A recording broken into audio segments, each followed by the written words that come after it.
ലക്സംബർഗിലേക്ക് നമുക്കിനി ഒരു ജോബിനായിട്ട് പോകാൻ പറ്റും. ഇവിടേക്ക് ഇപ്പോൾ ധാരാളം ജോലി ഒഴിവുകൾ വന്നിട്ടുണ്ട്. ഒരു അൺസ്കിൽഡ് വർക്കറിനും അതുപോലെ തന്നെ ഒരു സ്കിൽഡ് വർക്കറിനും പറ്റുന്ന ഒരുപാട് ജോബുകൾ ഇപ്പോൾ വന്നിട്ടുണ്ട് എന്നാണ് പറയുന്നത്. അതുപോലെ തന്നെ Luxembourg is the richest country by GDP. It offers high salaries to seasonal workers. ഏതൊക്കെയെന്നുള്ളത് നമുക്ക് കറക്റ്റായിട്ട് നോക്കി നോക്കാം. ഇപ്പോൾ ഒരു അൺസ്കിൽഡ് വർക്കറിനാണെങ്കിൽ തന്നെ ഒരു 2570 യൂറോ മാസവരുമാനമായിട്ട് കൊടുക്കുന്നുണ്ട്. അതായത് ഇന്ത്യൻ മണിയിൽ പറയുകയാണെന്നുണ്ടെങ്കിൽ 2,31,095 രൂപ വരുന്നുണ്ട്. അതുപോലെ തന്നെ ഒരു സ്കിൽഡ് വർക്കറിനാണെന്നുണ്ടെങ്കിൽ 3,085 യൂറോ പെർ മന്താണ് കൊടുക്കുന്നത്. അതായത് 2,77,314 രൂപ ഇന്ത്യൻ മണിയിൽ വരുന്നുണ്ട്. അപ്പോൾ ഇത്രയും വലിയ രീതിയിലുള്ള ഒരു സാലറി നമുക്ക് ഏൺ ചെയ്യാൻ പറ്റും. അപ്പോൾ ഇത്രയും സാലറി നമുക്ക് നേടാൻ പറ്റും. ഈ ഒരു ലക്സംബർഗ് എന്ന് പറയുകയാണെന്നുണ്ടെങ്കിൽ വളരെ ചെറിയൊരു രാജ്യമാണ് കേട്ടോ. അതുപോലെ തന്നെ ഇവർ പറയുന്നത് 2030 ആകുമ്പോഴേക്കും 2,70,000 ആളുകളെ അവിടെ എത്തിക്കണം എന്നാണ് പറയുന്നത്. അതുകൊണ്ട് തന്നെയാണ് ഇത്രയും ജോലി ഒഴിവുകൾ ഇവർ പുറത്തു വിട്ടിട്ടുള്ളത്. ഇനി നമുക്കിങ്ങനെ പോകാനായിട്ട് യാതൊരു തരത്തിലുള്ള ലാംഗ്വേജ് പ്രൊഫിഷ്യൻസി ടെസ്റ്റ് നമുക്ക് ആവശ്യമില്ല. IELTS, TOEFL, PTE, OET ഇതുപോലുള്ള ഒരു ഇംഗ്ലീഷ് ലാംഗ്വേജ് ടെസ്റ്റ് നമുക്ക് ആവശ്യമില്ല. ഇംഗ്ലീഷ് അത്യാവശ്യം സംസാരിക്കാൻ അറിയുന്ന ആളുകൾക്ക്, കമ്മ്യൂണിക്കേറ്റ് ചെയ്യാൻ അറിയുന്ന ആളുകൾക്കൊക്കെ ഇതിന് നമുക്ക് അപ്ലൈ ചെയ്യാൻ പറ്റും. എന്തായാലും ഈ ഒരു വീഡിയോയിൽ ഇതിനെ പറ്റിയിട്ടുള്ള കൂടുതൽ ഡീറ്റെയിൽസ് നോക്കി നോക്കാം. ഇത് ഏത് വിസയാണ്, ഇതിൻ്റെ ബെനിഫിറ്റ്സ് എന്തൊക്കെയാണ്, ഇതിൻ്റെ റിക്വയർമെൻറ്റ്സ് എന്തൊക്കെയാണ്, എങ്ങനെയാണ് ഇതിനെ അപ്ലൈ ചെയ്യുക, വർക്ക് പെർമിറ്റിന് എങ്ങനെയാണ് അപ്ലൈ ചെയ്യുക, അതുപോലെ തന്നെ ഒരു ജോബിന് എങ്ങനെയാണ് അപ്ലൈ ചെയ്യുക എന്നുള്ളതിൻ്റെയൊക്കെ ഫുൾ ഡീറ്റെയിൽസ് ഞാൻ പറഞ്ഞുതരാം. അതുകൊണ്ട് തന്നെ കറക്റ്റായിട്ടുള്ള ഒരു ഐഡിയ കിട്ടാനായിട്ട് മുഴുവൻ വീഡിയോ കാണാൻ ശ്രമിക്കുക. എന്താണെന്ന് നോക്കാം.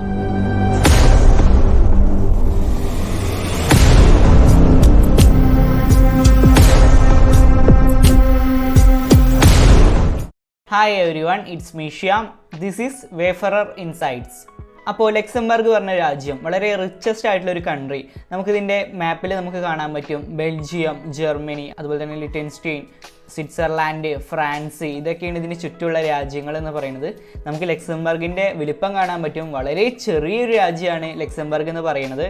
ഈ ഒരു 2024 ഫെബ്രുവരിയിൽ വന്നൊരു കണക്കനുസരിച്ചിട്ട് വെറും 6,59,196 ആളുകൾ മാത്രം, വെറും 6 ലക്ഷത്തോളം ആളുകൾ മാത്രമാണ് ആ ഒരു രാജ്യത്ത് ജീവിക്കുന്നത്. സോ അതുകൊണ്ട് തന്നെ ഒരുപാട് ജോലി ഒഴിവുകളും ഇപ്പോൾ അവിടെ വന്നിട്ടുണ്ട്.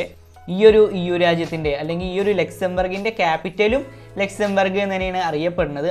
അതുപോലെ തന്നെ ഇവിടെ കറൻസി ആയിട്ട് അറിയപ്പെടുന്നത് LUF, അതായത് ലക്സംബർഗ് ഫ്രാങ്ക്സ് എന്നാണ് അറിയപ്പെടുന്നത്. ഓക്കെ, അപ്പോൾ എന്തായാലും നമുക്ക് ഈ ഒരു വിസേൻ്റെ കൂടുതൽ ഡീറ്റെയിൽസ് നോക്കി നോക്കാം. ആക്ച്വലി ഇതൊരു സീസണൽ വർക്ക് വിസയാണ് കേട്ടോ. അതായത് നമുക്ക് 3 മാസം വരെയും അതുപോലെ തന്നെ ലോങ്ങർ ദാൻ 3 മാസം, 3 മാസത്തിന് കൂടുതലും നമുക്ക് ഇവിടെ നിൽക്കാൻ പറ്റും. എന്നാൽ മാക്സിമം 6 മാസം വരെ നമുക്ക് അവിടെ നിൽക്കാൻ പറ്റും. സീസണൽ ജോബ്സ് ഒക്കെ 6 മാസമാണ് മാക്സിമം വരുന്നത്. സോ ഇനി എന്തായാലും നമുക്ക് ഇതിന് ആർക്കൊക്കെയാണ് ഈ ഒരു ലക്സംബർഗ് സീസണൽ വർക്ക് വിസയ്ക്ക് അപ്ലൈ ചെയ്യാൻ പറ്റുക എന്നുള്ളത് നോക്കി നോക്കാം. ഫസ്റ്റത്തെ കാര്യം ഇവർ പറയുന്നത് non-EU സിറ്റിസൺസിന് വിത്ത് വാലിഡ് പാസ്പോർട്ട് വേണം. ഒരു non-EU രാജ്യത്തെ ഒരാളാവണം. ഇപ്പോൾ നമ്മൾ ഇന്ത്യയിലായതുകൊണ്ട് നമുക്കൊക്കെ അപ്ലൈ ചെയ്യാൻ പറ്റും. അതുപോലെ തന്നെ നമുക്ക് വാലിഡ് ആയിട്ടുള്ള ഒരു പാസ്പോർട്ടും ആവശ്യമുണ്ടെന്ന് ഇവർ പറയുന്നുണ്ട്. അതുപോലെ തന്നെ അടുത്ത കാര്യം പറയുന്നത് ഈ ഒരു ലക്സംബർഗിലേക്ക് ഒരു സീസണൽ വർക്ക് വിസയ്ക്ക് പോണ ആളുകൾ ഒരു സീസണൽ വർക്ക് കോൺട്രാക്റ്റ് സൈൻ ചെയ്തിട്ടുണ്ടാവണം എന്ന് പറയുന്നുണ്ട്. അതെന്താ ചെയ്യേണ്ടതെന്നുള്ള അതിൻ്റെ കൂടുതൽ ഡീറ്റെയിൽസ് ഞാൻ പറഞ്ഞുതരാം. പിന്നെ അടുത്ത കാര്യം പറയുന്നത് must apply for a visa to enter the country. ഈ രാജ്യത്തേക്ക് എത്തിപ്പെടാൻ ഒരു വിസ ആവശ്യമുണ്ട്. വിസേൻ്റെ ഡീറ്റെയിൽസ് നമുക്ക് നോക്കി നോക്കാം. A completed application form for a temporary authorisation to stay. നമുക്ക് അവിടെ ഒരു ടെമ്പററി ആയിട്ട് താമസിക്കാൻ വേണ്ടിയിട്ടുള്ള ഒരു അപ്ലിക്കേഷൻ ഫോം നമ്മൾ ഫില്ലപ്പ് ചെയ്യണം. അതുപോലെ തന്നെ അടുത്തത് പറയുന്നത് proof of sufficient financial resources to cover your stay in Luxembourg. നമ്മൾ ഈ ലക്സംബർഗിൽ അവിടെ താമസിക്കുകയാണെന്നുണ്ടെങ്കിൽ നമ്മളുടെ കയ്യിൽ ഇത്രത്തോളം പൈസ ഉണ്ട്, അല്ലെങ്കിൽ നമുക്കവിടെ താമസിക്കാനുള്ള വരുമാനം നമുക്ക് ഉണ്ടെന്ന് തെളിയിക്കണ ഒരു പ്രൂഫ് നമ്മൾ സബ്മിറ്റ് ചെയ്യേണ്ടി വരും. അതായത് നമ്മളുടെ ബാങ്ക് സ്റ്റേറ്റ്മെൻറ്റോ അങ്ങനെ എന്തായാലും മതി. പിന്നെ അടുത്ത കാര്യം പറയുന്നത് proof of health insurance coverage for the duration of your stay. നമ്മളിപ്പോൾ 3 മാസം അല്ലെങ്കിൽ 6 മാസത്തോളം നിൽക്കുകയാണെന്നുണ്ടെങ്കിൽ അത്രത്തോളം നിൽക്കാൻ നമുക്കൊരു ഹെൽത്ത് ഇൻഷുറൻസ് ഒക്കെ ആവശ്യമുണ്ട്. അപ്പോൾ അത് തെളിയിക്കുന്ന ഒരു പ്രൂഫ് വേണ്ടി വരും. പിന്നെ പറയുന്നത് 2 പാസ്പോർട്ട് സൈസ് ഫോട്ടോഗ്രാഫ്സ് വേണ്ടി വരും, 2 വേണം. പിന്നെ പറയുന്നത് A criminal record certificate from your home country.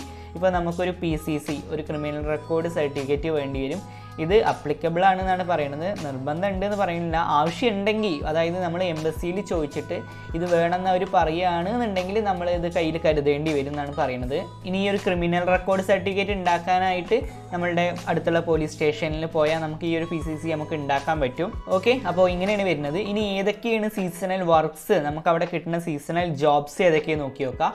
ആദ്യത്തെ പറയുന്നത് ഹാർവെസ്റ്റിംഗ്, അതായത് നമ്മളുടെ ഗ്രേപ്പ് ഹാർവെസ്റ്റിംഗ്, മുന്തിരിത്തോട്ടം, അതൊക്കെ ഈ ഒരു വിളവെടുപ്പിനൊക്കെയാണ് സാധാരണ ഹാർവെസ്റ്റിംഗ് എന്ന് പറയാറുള്ളത്. അതുപോലെ തന്നെ ഹാർവെസ്റ്റിംഗ്, ഓറഞ്ച്, അങ്ങനെ ഒരുപാട് മരങ്ങളും അല്ലെങ്കിൽ അവിടെ കൃഷി ചെയ്യണതൊക്കെ ഉണ്ടാവും, അതിൻ്റെ വരും. പിന്നെ രണ്ടാമത്തെ ജോബ് അവിടെ വരുന്നത് പാക്കിംഗ് ഓഫ് ഹാർവെസ്റ്റഡ് പ്രൊഡക്റ്റ്. ഇങ്ങനെ നമ്മൾ പറിച്ചെടുത്ത ഫ്രൂട്ട്സും അതൊക്കെ അതിൻ്റെയൊക്കെ പാക്ക് ചെയ്യണ ജോബ്സ് ഉണ്ടാവും.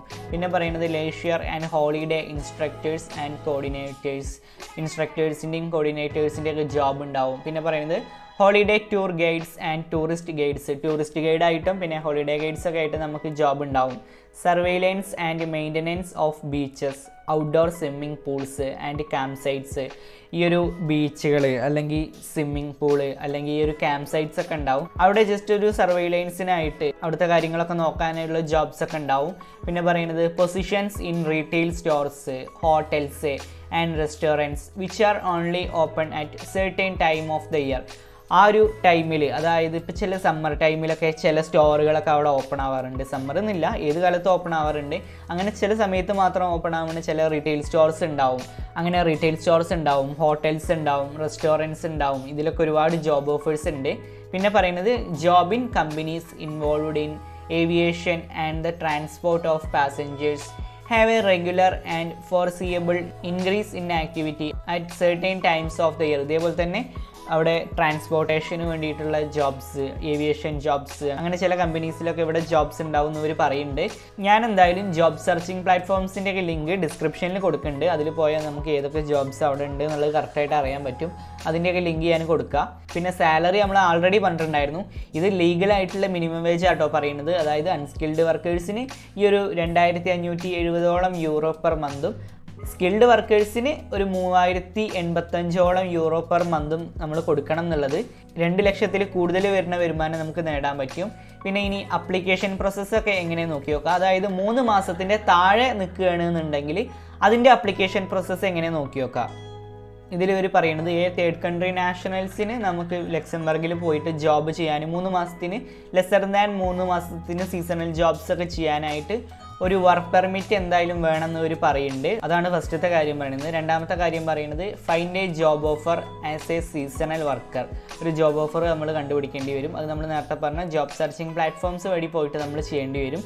പിന്നെ അടുത്ത കാര്യം പറയുന്നത് your employer must obtain A certificate from the national employment agency.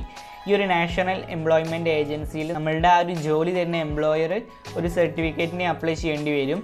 Once the certificate has been obtained the employee can sign a contract with an employer.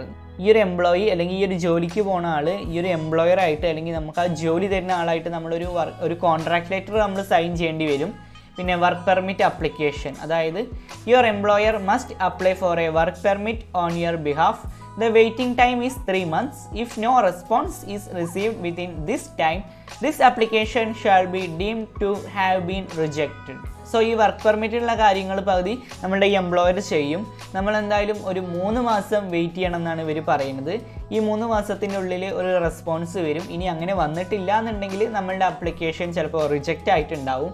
അതാണ് ഇവർ പറയുന്നത്.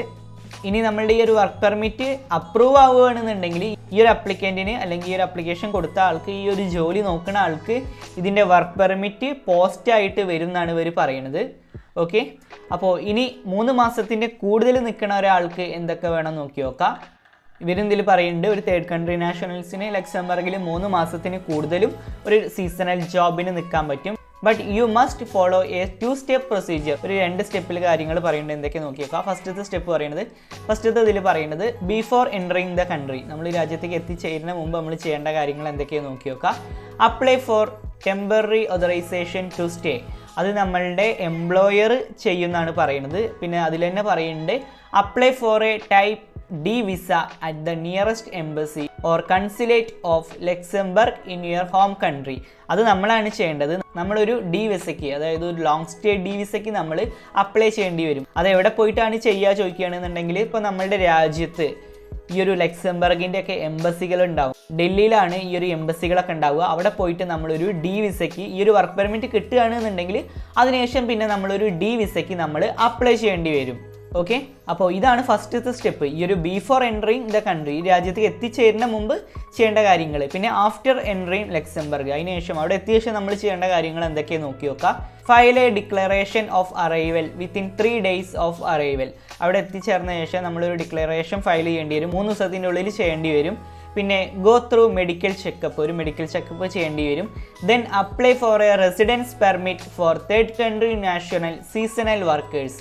പിന്നെ നമ്മളൊരു റെസിഡൻസ് പെർമിറ്റിന് അപ്ലൈ ചെയ്യേണ്ടി വരും. അതായത് ഈ ഒരു തേർഡ് കൺട്രി നാഷണൽസ് ആയിട്ടുള്ള ഈ ഒരു സീസണൽ ജോബ്സിന് വരുന്ന ആളുകൾ ഈ ഒരു റെസിഡൻസ് പെർമിറ്റിന് എന്തായാലും അപ്ലൈ ചെയ്യേണ്ടി വരും. ഇതൊക്കെയാണ് രണ്ടാമത്തെ സ്റ്റെപ്പിൽ വരുന്നത്. ഓക്കെ, ബാക്കിയുള്ള സ്റ്റെപ്പ് കൂടി പറഞ്ഞുതരാം. അതിനും ഒരു കാര്യം കൂടി പറഞ്ഞോട്ടെ. ഈ ഒരു ചാനൽ നിങ്ങൾ ആദ്യമായിട്ടാണ് കാണുന്നുണ്ടെങ്കിൽ ഇതുപോലുള്ള കൂടുതൽ ജോബ് ഇൻഫർമേഷൻസ് ഒക്കെ പെട്ടെന്ന് കിട്ടാനായിട്ട് ഈ ഒരു ചാനൽ സബ്സ്ക്രൈബ് ചെയ്തിട്ട് സപ്പോർട്ട് ചെയ്യുക. അതുപോലെ തന്നെ നിങ്ങളുടെ കൂട്ടത്തിൽ ആരെങ്കിലുമൊക്കെ ഇത്തരം ജോബ് ഓഫേഴ്സിനൊക്കെ വേണ്ടിയിട്ട് വെയിറ്റ് ചെയ്ത് നിൽക്കുന്നവരുണ്ട് എന്നുണ്ടെങ്കിൽ അവർക്കും കൂടി ഈ ഒരു വീഡിയോ ഒന്ന് എത്തിച്ചു കൊടുക്കുക. ഓക്കെ, എന്തായാലും ലാഗ് അടിപ്പിക്കുന്നില്ല. ബാക്കിയുള്ള ഡീറ്റെയിൽസ് എന്തൊക്കെയാണ് നോക്കി നോക്കാം. ഓക്കെ, അപ്പോൾ നമ്മൾ ഈ ഒരു 3 മാസത്തിൻ്റെ താഴെ അപ്ലൈ ചെയ്യണ വിസയുടെ പേര് നമ്മളൊരു സി വിസയ്ക്ക്, വിസ സി, ഷോർട്ട് സ്റ്റേ വിസയ്ക്കാണ് അപ്ലൈ ചെയ്യേണ്ടത്. അതുപോലെ തന്നെ 3 മാസത്തിൻ്റെ കൂടുതലാണെന്നുണ്ടെങ്കിൽ, അതായത് ലോങ് സ്റ്റേ വിസ ആണെന്നുണ്ടെങ്കിൽ വിസ ഡി വിസയ്ക്കാണ് അപ്ലൈ ചെയ്യേണ്ടത്. ഞാൻ എന്തായാലും ഡിസ്ക്രിപ്ഷനിൽ 2 ലിങ്ക് കൊടുക്കുന്നുണ്ട്. അതായത് ഒരു സീസണൽ ജോബിനായിട്ട് ഒരു 3 മാസത്തിന് കൂടുതൽ നിൽക്കുന്ന ഒരാൾക്ക് പോവേണ്ടതും 3 മാസത്തിൻ്റെ താഴെ ഒരാൾക്ക് പോകാനായിട്ട് എന്താ ചെയ്യേണ്ടത് എന്നുള്ളതിൻ്റെ 2ൻ്റെ ലിങ്ക് ഞാൻ ഡിസ്ക്രിപ്ഷനിൽ കൊടുക്കുന്നുണ്ട്. അപ്പോൾ നിങ്ങൾ എന്തായാലും അത് ചെക്ക് ചെയ്യുക. അതുപോലെ തന്നെ ഈ ഒരു ലക്സംബർഗ് ഡിപ്ലോമാറ്റിക് ആൻഡ് കൺസുലർ മിഷൻ്റെ ലിങ്ക്സും അതിലെല്ലാ ഡീറ്റെയിൽസും കൊടുത്തിട്ടുണ്ട്. അതൊക്കെ ഞാൻ എന്തായാലും ഡിസ്ക്രിപ്ഷനിൽ കൊടുക്കുന്നുണ്ട്. അതുപോലെ തന്നെ ലക്സംബർഗ് ഈ ഒരു വർക്ക് വിസ പ്രോസസ്സിൻ്റെ ഡീറ്റെയിൽസ് ഒക്കെ അടങ്ങിയ ലിങ്ക് ഞാൻ ഡിസ്ക്രിപ്ഷനിൽ കൊടുക്കുന്നുണ്ട്.